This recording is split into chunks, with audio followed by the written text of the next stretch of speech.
ఇచ్చేదానికి రావడం జరిగింది. మొదటిది ఆంధ్రప్రదేశ్ రాష్ట్రంలో విద్యా విధానం,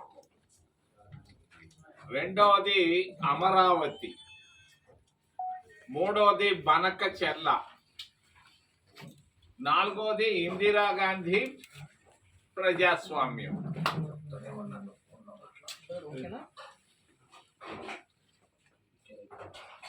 రాజీవ్ గాంధీ ప్రధానమంత్రిగా ఉన్నప్పుడు నూతన విద్యా విధానాన్ని తీసుకురావడం జరిగింది 87 ఆ ప్రాంతాల్లో. కాంగ్రెస్ ప్రభుత్వం ప్రతి గ్రామంలో ప్రాథమిక పాఠశాలను ప్రారంభించడమే కాకుండా ప్రతి కుగ్రామంలో కూడా ప్రాథమిక పాఠశాలను ప్రారంభించాం. ఎందుకు? ప్రతి పేద బిడ్డ, ప్రతి రైతు కూలీ బిడ్డ, ఎస్సీ కానీ ఎస్టీ కానీ ఓబీసీ కానీ మైనారిటీలు అందరికీ అందుబాటులో ఉండే విధంగా ప్రాథమిక పాఠశాలను దేశం మొత్తం మీద ప్రారంభించాం. ఈ రోజు ఉన్నటువంటి ఆంధ్రప్రదేశ్ రాష్ట్రంలో 35,000 ప్రాథమిక పాఠశాలను ప్రారంభించాం. ఈరోజు కూటమి ప్రభుత్వం ఈ ప్రాథమిక పాఠశాలల పైన కుట్ర బందుతా ఉంది. 35,000 ఉన్నటువంటి ప్రాథమిక పాఠశాలను గత సంవత్సరంలో 5,000 పాఠశాలలు తగ్గించారు. ఈ సంవత్సరం మరొక 5,000 పాఠశాలలు తగ్గించాలనుకుంటున్నారు. రాబోయేటువంటి 3-4 సంవత్సరాల్లో 35,000 ప్రాథమిక పాఠశాలను 10,000 లోపుకు తీసుకురావాలన్న కుట్రతో ఈరోజు కూటమి ప్రభుత్వం వెళుతా ఉంది. ఎందుకు వెళుతా ఉంది? వీళ్ళకు ఇష్టం లేదు పేద బిడ్డలు చదువుకోవడం, పేద బిడ్డలు ఇంగ్లీష్ నేర్చుకోవడం కూడా ఇష్టం లేదు. అందుకే ఈ ప్రాథమిక పాఠశాలను మోడల్ స్కూల్స్ అనే కాన్సెప్ట్ పైన ఒక్కొక్క పంచాయతీలు ఒక్కొక్క స్కూల్ పెట్టాలన్న ఆలోచనతో చంద్రబాబు నాయుడు ప్రభుత్వం వెళుతా ఉంది. దీన్ని నేను ఖండిస్తున్నాను. కాంగ్రెస్ పార్టీ తరఫున మేము తీసుకొచ్చినటువంటి ప్రాథమిక పాఠశాలను ఏమాత్రం మీరు తాకితే ఉద్యమం తప్పదని చంద్రబాబు నాయుడు గారికి తెలియజేస్తున్నాను. గుంటూరు దగ్గరగా ఉండి తప్పు ఇది చేయకూడదు. పేదవాడికి అన్యాయం జరగకూడదు. ఇది స్వతంత్ర భారతదేశంలో పేదవాళ్ళ కొరకు మేము తీసుకొచ్చినటువంటి ప్రాథమిక పాఠశాలను తగ్గించే హక్కు ఎవరిచ్చారు మీకు? 150 మంది ఎమ్మెల్యేలు ఉంటే సరిపోద్దా? పేదవాడికి ఎందుకు అన్యాయం జరుగుతూ ఉంది? ఆంధ్రప్రదేశ్ రాష్ట్రంలో ఓబీసీలకు అన్యాయం జరుగుతూ ఉంది, ఎస్సీలకు అన్యాయం జరుగుతూ ఉంది, ఎస్టీలకు అన్యాయం జరుగుతూ ఉంది. కూటమి ప్రభుత్వంలో మైనారిటీలకు అన్యాయం జరుగుతూ ఉంది. మరి ఓబీసీలకు పెద్ద పీట వేశానంటాడు చంద్రబాబు నాయుడు. ఏం వేశాడు? 15 సంవత్సరాల ముఖ్యమంత్రిగా ఓబీసీలకు ఆయన ఏం చేశాడు నేను అడుగుతున్నాను. గుంటూరు నుంచి ఏం చేశాడు ఆయన? ఒక ఓబీసీ మహిళను ఆయన సొంత నియోజకవర్గం కుప్పంలో చెట్టుకు కట్టేసి కొట్టారు, చిన్న అప్పు కట్టలేదని. ఇది ఓబీసీల పరిస్థితి ఆంధ్రప్రదేశ్ రాష్ట్రంలో. మరి ఈ ఒట్టి మాటలు చెప్పుకుంటున్నాడు యనమల రామకృష్ణుడు, లేకపోతే ఇంకొక ఆయన రామ్మోహన్ మంత్రులు చేసినంత మాత్రాన ఓబీసీలకు పెద్దపీట వేసినట్టు కాదు. ఇది కుప్పంలో నిరుపేద ఓబీసీ మహిళను చెట్టుకు కట్టేసి కొట్టారు దుర్మార్గంగా. ఇది తప్పని నేను తెలియజేస్తున్నాను. మరి దగ్గరలో ఉన్నటువంటి తెనాలిలో ఒక దళిత యువకుడును పండేసి కాళ్ళు చేతులు పోలీసులే కొట్టారు. మరి అందరూ చూస్తున్నారు. ఎవరో అధికారులు కూడా సమర్థించేది కొట్టింది కరెక్ట్ అని. కొట్టే హక్కు మీకు ఎవరిచ్చారయ్యా? మానవ హక్కులున్నాయి. ఎందుకు కొట్టారు ఆ దళిత యువకుడిని? వాడు చేసిన పొరపాటు ఏంది? పొరపాటు చేసినా కూడా కొట్టే హక్కు నీకెక్కడిది అని నేను అడుగుతున్నాను కూటమి ప్రభుత్వాన్ని, చంద్రబాబు నాయుడు గారిని. గిరిజనులకు అన్యాయం జరుగుతూ ఉంది కూటమి ప్రభుత్వంలో. మరి అరకులో గిరిజనులు ఎక్కువ, మరి ఛత్తీస్గఢ్లో గిరిజనులు ఎక్కువ. ఆ గిరిజనులు అక్కడ ఉన్నటువంటి ఖనిజ సంపదను కోటీశ్వరులకి ఇచ్చేదాని కొరకుగా మరి అక్కడ ఉన్నటువంటి గిరిజన పురుషుల పురుషాంగాలు కోస్తున్నారు దుర్మార్గులు దౌర్జన్యంగా. ఎందుకు కోస్తున్నారు? మహిళల ముందే, గిరిజన మహిళల ముందే కోస్తున్నారు. అవునా కాదా? ఎందుకు కోస్తున్నారు? అక్కడ ఉన్నట్టు వాళ్ళు వెళితే అక్కడ ఉన్నటువంటి ఖనిజ సంపదను దోచుకునే దానికి చేస్తున్నారు. ఇదే ప్రజాస్వామ్యం? ఇదే కూటమి ప్రభుత్వం? ఇదే ఆంధ్రప్రదేశ్ రాష్ట్రం అని చంద్రబాబు నాయుడిని నేను సూటిగా అడుగుతున్నాను. మైనారిటీలు వాళ్ళు ఏదో ఆస్తులు సంపాదించుకున్నారు, ఒక్క బోర్డుకు నువ్వు సపోర్ట్ చేశావు అక్కడ బీజేపీకి. తప్పు కాదా చంద్రబాబు నాయుడు గారు? ఏం చెప్తావు జవాబు దీనికి? తప్పని నేను తెలియజేస్తున్నాను. జరుగుతున్నటువంటి విద్యా విధానాన్ని ఖండిస్తున్నాను. వెంటనే మార్చుకోవాలి మనసుని తెలియజేస్తున్నాను. రెండవది అమరావతి. ఆయన దేవతల రాజ్యాన్ని అంటాడు. నిన్న మొన్నంతా తిరిగాను, ఎక్కడన్నా దేవతలు ఏమన్నా కనిపిస్తారేమో అని. నాకు కనిపించిందల్లా కర్రతుమ్మ చెట్లు, అర్థతుమ్మ చెట్లు కనిపించాయి. ఒక్క దేవుడు కనిపించలేదు, ఒక్క దేవాలయం కనిపించలేదు. ఎందుకు ఇట్లా చెప్తావు? ఎందుకు చెప్తావు ఇలా? దేవతల రాజధాని 26 జిల్లాలు ఉన్నాయి. దాదాపు ఇదల్లా కర్రతుమ్మ చెట్లు, అర్థతుమ్మ చెట్లు కనిపించాయి. ఒక్క దేవుడు కనిపించలేదు, ఒక్క దేవాలయం కనిపించలేదు. ఎందుకు ఇట్లా చెప్తావు? ఎందుకు చెప్తావు ఇలా? దేవతల రాజధాని 26 జిల్లాలు ఉన్నాయి.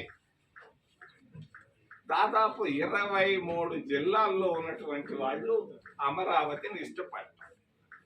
నేను న్యూట్రల్గా ఉంటా. నాకేమి అమరావతి అయినా ఒకటే, ఇంకోటైనా ఒకటే. దీని గురించి నేను ఏ నిర్ణయం తీసుకున్నా చూస్తూ ఉంటా. 26 జిల్లాల్లో ఉన్నటువంటి వాళ్ళల్లో రాయలసీమ జిల్లాల్లో ఉన్న వాళ్ళు ఇష్టపడటం లేదు అమరావతిని. కర్నూలు నుంచి ఒంగోలు దాకా 10 జిల్లాల్లో ఎవ్వరూ ఇష్టపడటం లేదు, బయటపడటం లేదు. అంతే. మొన్ననే తిరుపతిలో ఒక రాయలసీమ నాయకుడు వచ్చేసి ఒక మాట చెప్పాడు, మేము ఉద్యమాన్ని మొదలు పెడతాం అని.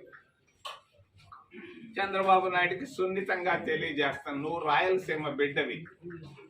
నువ్వు రాయలసీమ వాళ్ళే నీ పైన వ్యతిరేకంగా ఉన్నారు, అమరావతి పైన ఆలోచించవయ్యా ఓ మిత్రమా. నాకు 50 ఏళ్ళుగా నువ్వు బాగా తెలుసు. ఆలోచించు. మరి కామ్రేడ్ బివి రాఘవులు గారు రాజధాని పైన ఒక స్టేట్మెంట్ ఇచ్చాడు. రాజధాని నగరం కట్టేదానికి 1000 ఎకరాలు చాలు అన్నాడు. దాంతో కామ్రేడ్ బివి రాఘవులు గారితో నేను ఏకీభవిస్తున్నా. 1000 ఎకరాలకు మించి అవసరం లేదు. భువనేశ్వర్లో రాజధాని ఉంది, చెన్నైలో రాజధాని ఉంది, బెంగళూరులో రాజధాని ఉంది. ఏ రాజధానికి 1000 ఎకరాలు ఎవడూ తీసుకోలేదే. నువ్వెందుకు చేస్తున్నావు? సరే, నీకేదో ఇష్టపడ్డది. అది మీకు బంధువులు ఎక్కువ గుంటూరు జిల్లాలో. ఆ బంధు ప్రీతితో ఈడకు వచ్చావు, తిరుపతి నుంచి అమరావతికి వచ్చావు. మరి బంధు ప్రీతితో నువ్వు ఏది 1000 ఎకరాలు అనుకున్న దాన్ని నువ్వు 30,000 చిల్లర ఎకరం తీసుకున్నావు. వాళ్ళకి ఎన్నెన్నో చెప్పావు. చెప్పిన మాట రైతులకి ఏమైనా ఈ రోజు వరకు నెరవేర్చావా చంద్రబాబు నాయుడు గారు అని నేను అడుగుతున్నా. నువ్వు చెప్పావు అదేదో ఇస్తాను, ఇదేదో ఇస్తాను. ఏమి ఇచ్చావు వాళ్ళకి ఇప్పటిదాకా? ఈ ఎకరాల భూమిని తీసుకున్నటువంటి రైతులకి ఏమి చేశావు ఈ సంవత్సర కాలం నేను అడుగుతున్నా సూటిగా. అది చాలదు అని చెప్పి ఇంకొక 40,000 ఎకరాలు అడుగుతున్నాడు ఆయన. నిన్నగాక మొన్న కానీ స్టేట్మెంట్ చూశాను. ఎందుకయ్యా ఆ 30,000 ఎకరాలు ఎందుకు, ఈ 40,000 ఎకరాలు ఎందుకు, ఏమి చేస్తున్నారు ఈ భూమితో మీరు? అసలు భూమి పరిస్థితి ఏంటి? ఎప్పుడైనా ఎవరైనా పోయి చూశారో లేదో, నేను పోయి చూశాను, నిన్న కూడా చూశాను. మూరడు మట్టి తవ్వితే చారడి నీళ్లు వస్తున్నాయి. మూరడు మట్టి తీస్తే చారడి నీళ్లు వస్తున్నాయి. నీళ్లలో ఏందయ్యా రాజధాని కట్టేది? శివరామకృష్ణ ఏమి చెప్పాడయా? ఒంగోలు దగ్గర దొరకొండలో కొట్టమంటే నువ్వేం కాదని చూసేసావు. ఓకే, నేను కాదంటాంలే. మరి ఆ 50 అంతస్తుల బిల్డింగ్ కట్టాలంటావు. ఆ నీళ్ళల్లో 50 అంతస్తుల బిల్డింగ్ కట్టాలంటే నీకు 10 అంతల కన్స్ట్రక్షన్ కాస్ట్ పెరుగుతుంది. ఎవరిది ఖర్చు అంతా? ప్రజల ఖర్చే కదా. ప్రజలు పన్నుల ద్వారా వచ్చిన డబ్బు, లేకుంటే బ్యాంకుల్లో తెచ్చిన డబ్బు, ప్రజల గ్యారంటీతో, గవర్నమెంట్ గ్యారంటీతో డబ్బులు తెస్తున్నావు. 50,000 కోట్లు ఐసిఐసి బ్యాంక్ దగ్గర పోయావు. వాళ్ళు ఏదో ఇస్తా అన్నారు, బ్యాంక్ గ్యారంటీ ఇవ్వన్నారు, ప్రభుత్వ బ్యాంక్ గ్యారంటీ ఇస్తానని చెప్పావు. నువ్వు డబ్బు తెస్తున్నావు అంటే 26 జిల్లాల పైన ఈ డబ్బు అప్పు పడుతుంది. 26 జిల్లాల ప్రజలు పన్ను కడుతున్నారు. నువ్వు ఒక్కడమే కాదు, అందరూ కడుతున్నారు. మరి అందరి ఆలోచనల ప్రకారంగా నువ్వు చేయి ఏదైనా, మేము కాదంటాం లేదు. మరి అమరావతిలో 50 అంతస్తుల సచివాలయం అవసరమా? ఏమయా, ఎక్కడ అడిగేవాడు లేడయా? ఎందుకయ్యా 50 అంతస్తుల? ఇప్పుడు నువ్వు 4 బిల్డింగులు కడతావు, లేకుంటే 10 బిల్డింగులు కడతావు. రేపు రాబోయేవాడు దీన్ని యాక్సెప్ట్ చేస్తాడని నమ్మకం ఏముంది? నమ్మకం నీకు ఉండొచ్చు, నాకు నమ్మకం లేదు. కొత్తోడు వస్తాడు, అది వద్దయ్యా మనం ఇంకో ఊరికి పోదాం అని అంటాడు, విజయవాడ దగ్గర పోదాం అంటాడు, రాజమండ్రికి పోదాం అని అంటాడు, ఇంకో దగ్గర పోతానంటాడు. బాగా ఆలోచించి జాగ్రత్తగా ఆలోచించమని తెలియజేస్తూ, ఒక మంత్రి అయితే ఫోన్లు చేస్తున్నాడు సైగ్గా, మేము భూమి ఇస్తాం రండి, మాకేమి ఇస్తారు అని అడుగుతున్నాడు. పేరు చెప్పదలుచుకోలేదు. ఇదే పనిలో ఉన్నారు కొంతమంది. కార్పొరేట్ల రాజధాని చేయాలనుకుంటున్నాడు. ప్రజల రాజధాని కాదు ఇది, దేవతల రాజధాని కాదు, కార్పొరేట్ల రాజధాని చేయాలనుకుంటున్నాడు. అమరావతి రాజధాని అవినీతికి రాజధానిగా తయారు కాకుండా చూడవయ్యా చంద్రబాబు నాయుడు. అందరూ అనుకుంటున్నారు డబ్బులు ముడుపులు తీస్తున్నారని. ఆ ముడుపులకు కొంచెం జాగ్రత్త అని నేను తెలియజేస్తున్నాను. మరి కొత్తగా ఇంతకు ముందు ఒకటేదో ఈ మధ్య ఒక వారం 10 రోజులుగా వింటున్నాం, బనకచెర్ల. భలే పేర్లు తెస్తున్నారు. బనకచెర్ల, పోలవరంలో ఒక ముఖ్యమంత్రి 6,000 కోట్ల రూపాయలు లంచాలు తీసుకున్నాడు. పేరు చెప్పదలుచుకోలేదు ఆయన. 6,000 కోట్లు తీసుకున్నాడు. నవరత్నాలు, ఆ రత్నాలు, ఈ రత్నాలు దగ్గర మరి 1,000 కోట్ల రూపాయలు ఖర్చు పెట్టారు. దానిపైన విచారణ ఏమంటే వేయటం లేదు. పోలవరం అయిపోయింది. ఇప్పుడు ఏదో బనకచెర్ల అని తీసుకొచ్చారు. అనుకుంటున్నారు ఆ సెక్రటేరియట్లో గుసగుసలు. ఇరిగేషన్ డిపార్ట్మెంట్ 1,00,000 కోట్లతో వస్తా ఉందంట బనకచెర్ల. నేను అడిగాను ఒక ఇంజనీర్ని, ఎందుకు అయ్యానంటే, అయ్యా మేము లిఫ్ట్ ఇరిగేషన్ తీసుకొస్తాము అన్న. లిఫ్ట్ ఇరిగేషన్ ఎందుకు తీసుకొస్తారు అని అంటే 10 పడుతున్నారు, నువ్వు నీళ్లు తీసుకురావాలంటున్నావు. బనకచెర్ల పేరు పెట్టి నువ్వు డబ్బులు చేసుకుంటారంటే కూటమి ప్రభుత్వాన్ని మేము ఒప్పుకోం. లాభం లేదు. నువ్వు జీరో కరప్షన్ అంటున్నావు. ఎక్కడ జీరో కరప్షనో? సొంత కుప్పానికి వెళ్ళాను మొన్న. కుప్పానికి వెళితే తాలూకా ఆఫీసులో డబ్బులు లేదే పని చేయటం లేదు, పోలీస్ స్టేషన్లో పైసలు ఇదే ఏమీ వాళ్ళకు కనీసం తలెత్తి కూడా చూడటం లేదు. ఎమ్మెల్యేలు దాదాపు 150 మంది ఎమ్మెల్యేల్లో 90% పైసలు డబ్బులు అంటున్నాడు. కబడ్డీ లాగా డబ్బు అంటున్నాడు. దాదాపుగా మంత్రులు వదిలిపెట్టారు. జీరో కరప్షన్ ఎందుకు చెప్తావు? అవసరం ఉందా జీరో కరప్షన్ గురించి మాట్లాడాల్సిన అవసరం? మరి జీరో పావర్టీ అంటాడు. సొంత నియోజకవర్గంలో ఆయన కుప్పంలో 3 పూటలు భోంచేయటం లేదు ఎవరు. నీ 30 సంవత్సరాలు నువ్వు ఆ నియోజకవర్గంలో ఉన్నావు, 15 సంవత్సరాలు ముఖ్యమంత్రిగా ఉన్నావు. మరి 15 సంవత్సరాలు ముఖ్యమంత్రిగా ఆంధ్రప్రదేశ్ రాష్ట్రానికి నువ్వేం చేశావని నేను అడుగుతున్నా. 26 జిల్లాలకి నువ్వేం చేశావు చెప్పు. ఒక్క చిన్న పని చేసినట్టుగా చెప్పు, గుర్తుండేటట్టుగా. నువ్వు 26 జిల్లాలకి ఏం చేయలేదు, సొంత నియోజకవర్గానికి కూడా చేయకుండా నువ్వు కొత్త మాటలు చెప్తేట జీరో పావర్టీ.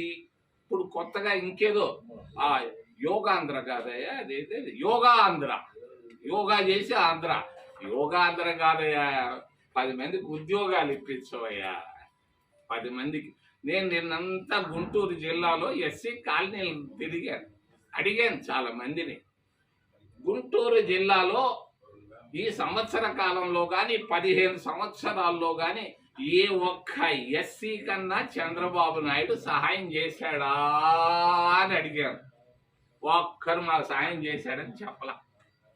ఉన్న ఎస్సీ కార్పొరేషన్ క్లోజ్ చేశారు, వస్తే స్కాలర్షిప్లు ఆపేశారు. మన అమ్మ ఒడే ఏదో వేశారు, బడో అమ్మ బడో ఏదో, డబ్బులంతా సారాయగలకు పోయినాయి. నువ్వు ఇచ్చే డబ్బులు ఏదన్నా ఉంటే స్కాలర్షిప్ రూపంలో ప్రతి ఒక్కరికి విద్యా సంస్థలకు పంపించండి, అన్యాయం చేయబాకండి. పేద బిడ్డలకి ఏవి జారటం లేదు, సారాయంగలకు జారుతా ఉంది వేసి డబ్బులంతా బట్టన్లలో. నా మాట వేరండి, కొంచెం జాగ్రత్తగా బనక చెర్ల విషయంలో డబ్బుల కొరకు ప్రాజెక్టులు తేవద్దు. పోలవరం ప్రాజెక్టుని ఎవరు ప్రారంభించారు? అమాయకుడు ఒక అంజయ్య ముఖ్యమంత్రిగా ఉన్నప్పుడు ఆయన ప్రారంభించాడు 70లో. మరి ఆయన చేసిన దాంట్లో కనీసం 15 సంవత్సరాల్లో ముఖ్యమంత్రిగా చంద్రబాబు నాయుడు 1% కూడా ఆంధ్రప్రదేశ్ రాష్ట్రానికి చేయలేదు. మరి హైదరాబాద్కి ఏదో చేశానంటాడు. నేను పోయి చూశాను హైదరాబాద్లో. ఏంది ఆయన హైదరాబాద్లో ఆయన చేసింది? మన్మోహన్ సింగ్ ఆర్థిక విధానాల వల్ల కొంత ఇన్వెస్ట్మెంట్ వచ్చింది, కాంగ్రెస్ విధానాల వల్ల. అక్కడ అట్మాస్ఫియర్ బాగుంటుంది హైదరాబాద్లో, ఫ్యాన్ లేకుండా కూడా రాత్రిపూట పడుకోవచ్చు, 22 డిగ్రీలు ఉంటాయి, అట్మాస్ఫియర్ బాగుంది. మరి ఆర్థిక విధానాల వల్ల 5, 10, 20 కంప్యూటర్ కంపెనీలు వచ్చాయి, బెంగళూరుకు కూడా వచ్చినాయి. మరి దానికి నేను చేశాను హైదరాబాద్ అంటాడు. హైదరాబాద్కి ఏమైనా చేసి ఉంటే కాంగ్రెస్ పార్టీ చేసింది. జవహర్లాల్ నెహ్రూ 100 మరి పబ్లిక్ సెక్టర్ అండర్టేకింగ్ తీసుకొని వచ్చాడు, ప్రభుత్వ రంగ సంస్థలను తీసుకొని వచ్చింది ఇందిరాగాంధీ. ఏమైనా చేసింది హైదరాబాద్ కన్నా, మరి ఆంధ్రప్రదేశ్ రాష్ట్రానికి ఏమైనా చేసిందన్నా కాంగ్రెస్ పార్టీ. మరి మేము తీసుకొచ్చాం నాగార్జున సాగర్, కాంగ్రెస్ పార్టీ తీసుకొచ్చి 25 లక్షల ఎకరాలకు భూమి నీళ్లు ఇస్తున్నారు. ఏం కరప్షన్ ఉండింది అక్కడ? శ్రీశైలం ప్రాజెక్టుని తీసుకొచ్చాం, ఏముంది అక్కడ కరప్షన్? మరి ఉక్కు ఫ్యాక్టరీని తీసుకొచ్చాం, మరి అక్కడ శ్రీ సిటీని తీసుకొచ్చాం, శ్రీహరి కోటను తీసుకొచ్చాం. ఏం చేసింది తప్ప మీరేం చేశారు? 15 సంవత్సరాలుగా రాష్ట్ర ముఖ్యమంత్రిని అడుగుతూ తెలియజేస్తూ చివరిలో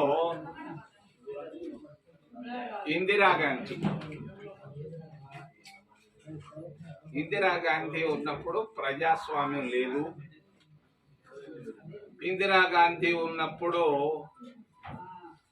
పత్రికా స్వేచ్ఛ లేదని ఈ మధ్య బాగా రాస్తున్నారు. నేను అడుగుతున్నాను మిమ్మల్ని సూటిగా, మీకుందా స్వేచ్ఛ, పత్రికా స్వేచ్ఛ? ఒక్కరి చేతులు చెప్తే నేను దండం పెడతాను. మీరు రాసిన దాన్ని మేనేజ్మెంట్లు ఒప్పుకుంటున్నాయా? ఒక్క మేనేజ్మెంట్ చెప్పు. ఏదో చిన్న చిన్న లెఫ్ట్ పార్టీలు తప్పించి, ఆ పేపర్లు తప్పించి మీకు ఆడుంది పత్రికా స్వేచ్ఛ? ఇందిరాగాంధీ పత్రికా స్వేచ్ఛ లేదంటారు, ఇప్పుడు ఆడుంది ఆ పత్రికా స్వేచ్ఛ?